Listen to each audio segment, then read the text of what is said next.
Hello students, welcome back to my channel. So today's topic is photosynthesis. Yes, I think this is very important topic just because photosynthesis is playing a major role on the earth.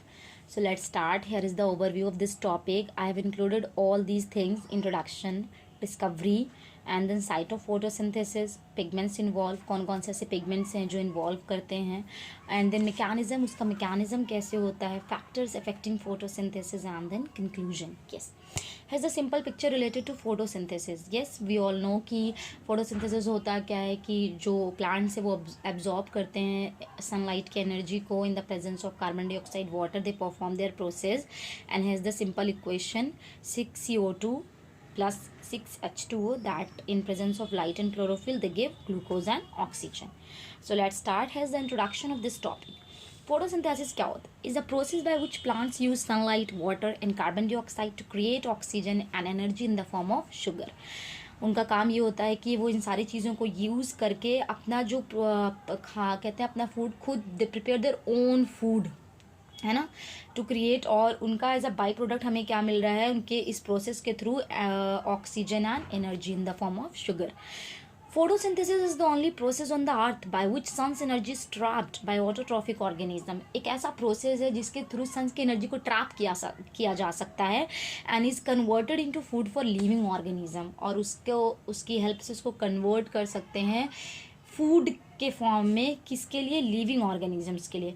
It is the only process to make food from inorganic raw materials. ये सिर्फ एक अकेला ऐसा process है जिसके through आप inorganic raw materials का use करके बना सकते हैं दैट प्रोवाइड डायरेक्टली और indirectly food to all living organisms. Photosynthesis is also used by algae to convert के solar energy into chemical energy. Algae के पास एक एंटेना लाइक स्ट्रक्चर होता है जिसकी वजह से ये जो सोलर एनर्जी है इसको क्या करते हैं? ट्रांसफ़र कर लेते हैं केमिकल एनर्जी में. Oxygen is liberated as a by product and light is considered as a major factor for this process. Yes, हम जानते हैं कि फोटोसिंथेसिस को कंप्लीट करने के लिए या उस प्रोसेस को होने के लिए लाइट की नीड होती है. So this is all about introduction of photosynthesis. Here's the discoveries. I have included some points like this कि किसने क्या statements दिए. आप अगर एक particular discovery of photosynthesis पे slide arrange कर रहे हो, so you must arrange one by one discoveries and proper theory of it, and it's about the scientist also. So let's continue over here. Joseph Priestley ने ये अपना conclusion दिया था that plants release a gas necessary for combustion. के उन्होंने ये conclusion दिया कैसे था? हम लोगों ने ये बहुत पहले एक्सपेरिमेंट पढ़ लिया था. लाइक कि एक बेल जार का उन्होंने यूज़ किया और उसमें उन्होंने कैंडल को लीट करके रखा एंड माउस को भी डाल दिया. बट उन्होंने क्या रियलाइज़ किया कि mouse die also and candle भी ऑफ हो गया था. सो आफ्टर दैट उन्होंने उसमें प्लांट को इंक्लूड किया, है ना. सो उन्होंने रियलाइज़ किया कि there is something that plant is releasing gas जिसकी वजह से माउस भी अलाइव रह गया. So this is all about Joseph Priestley's experiments. Next is Dutch scientist Jan Ingenhousz ने अपने स्टेटमेंट में ये बताया था. उन्होंने एक एक्वेटिक प्लांट के साथ एक्सपेरिमेंट किया, उस प्लांट का नाम नहीं दिया, and they produced oxygen bubbles. उन्होंने रियलाइज़ किया कि जो प्लांट्स हैं वो ऑक्सीजन बबल कहाँ प्रोड्यूस कर रहा है? In the light, not in the dark. So plants need sunlight to produce oxygen. इनका कंक्लूजन ये रहा. नेक्स्ट, जूलियस वॉन सैक्स ने अपने एक्सपेरिमेंट्स के थ्रू ये बताया कि प्लांट जो है वो प्रोड्यूस करते हैं ग्लूकोज ड्यूरिंग फोटोसिंथेसिस और उसको स्टोर करते हैं इन the form of sugar. Okay. Next था एंगलमैन का एक्सपेरिमेंट. उन्होंने अपने एक्सपेरिमेंट में ये किया कि थोड़ा सा वन स्टेप आप कह सकते हैं आगे आ गए ये. इन्होंने जो लाइट सा था उसको प्रिज्म के थ्रू पास कराया, और जब वो प्रिज्म के थ्रू उन्होंने लाइट को पास किया तो वी ऑल नो कि ब्रेक हो जाते हैं लाइट्स जो हैं डिफरेंट कलर्स में. तो उन्होंने ये देखा कि ब्लू एंड रेड लाइट के रीजन में सबसे ज़्यादा फोटोसिंथेसिस हो रहा है. और यहाँ पे उन्होंने कौन सी एल्गी को यूज़ किया था? क्लाडोफोरा.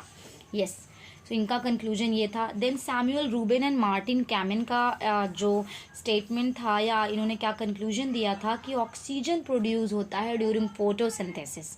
और वो आता कहाँ से? Comes from water. क्योंकि पहले ये था कि जो ऑक्सीजन रिलीज़ हो रही है वो किस पोर्शन से आ रहा है? CO2 से या H2O से. सो ही कंक्लूडेड कि वो फोटोलिसिस ऑफ वाटर की वजह से हो रहा है. Okay. So here's the site of photosynthesis. Next slide. Site of photosynthesis कहाँ पे होता है फोटोसिंथेसिस प्लांट्स में? So chloroplast are the site of photosynthesis. Yes, in plants and blue green algae. Each chloroplast is bounded by double membrane envelope. जो chloroplast होता है वो किससे बाउंडेड होता है? डबल मेम्ब्रेन एनवलप से. जिसके इंटीरियर होते हैं वो फिल्ड होते हैं प्रोटीनेशियस मैट्रिक्स से, stroma. An elaborate system of membranous lamellae thylakoid has the structure you can see. मैंने एक सिंपल सा स्ट्रक्चर अरेंज किया क्लोरोप्लास्ट का. मैंने बताया डबल मेम्ब्रेन है, तो here is the outer and here is the inner membrane.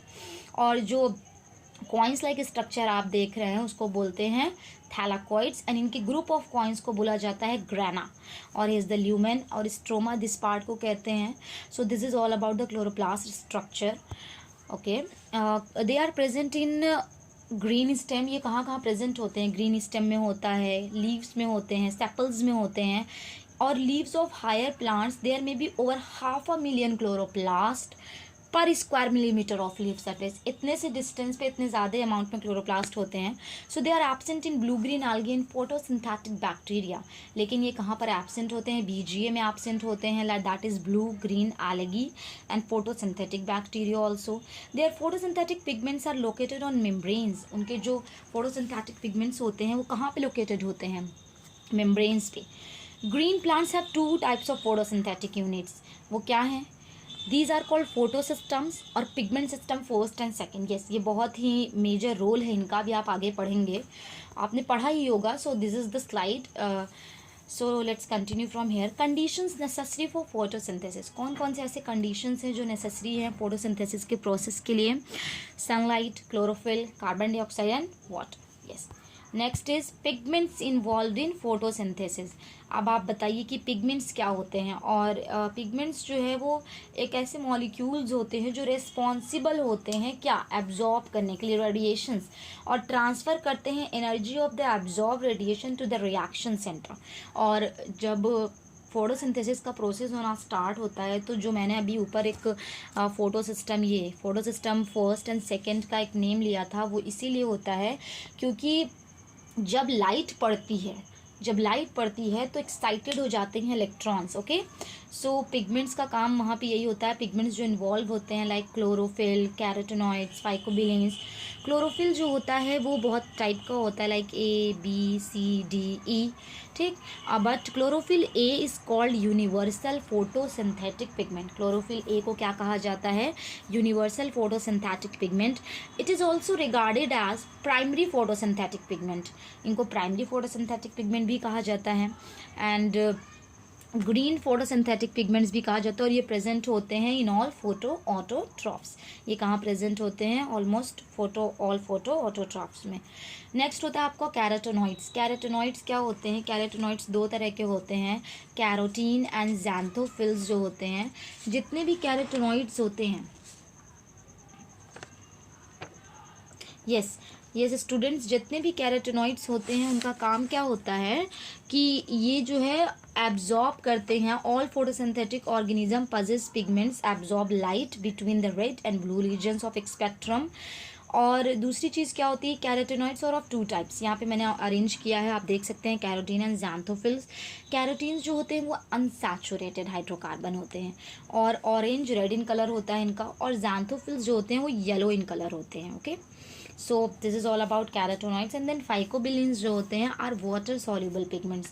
Phycobilins जो होते हैं वो वाटर सॉल्युबल पिगमेंट्स होते हैं. यहाँ पे मैंने 2 इंक्लूड किया है, फाइकोसिनिन्स एंड फाइकोएरिथ्रीन्स. एक और होता है इनका एलोफाइकोसिनिन. ये एक ऐसे पिगमेंट्स होते हैं जो ईजिली डिस्ट्रॉय हो जाते हैं. कब? Destroyed by heat. और फाइकोबिलिन्स हार्वेस्ट करते हैं लाइट एनर्जी को और ट्रांसफ़र करते हैं to chlorophyll a to be used in photosynthesis. So these are the functions. I have included some points. और all the carotenoids pigments have carbon atoms. ये भी एक चीज़ है, मैंने इंक्लूड किया है कि जितने भी carotenoids pigment होते हैं उनके पास कार्बन एटम होता है. और जो भी फोटोसिंथेटिक पिगमेंट्स होते हैं उनके पास ये एबिलिटी होती है to absorb light at specific wavelength. So this is all about the role of pigments. बहुत ही आप कह सकते हो बहुत ही इंपॉर्टेंट रोल प्ले करते हैं जो पिगमेंट्स होते हैं वो फोटोसिंथेसिस के प्रोसेस में. सो this is all about up to here. We will continue in next part So I hope you like this explanation and the slides of photosynthesis. Thank you, students.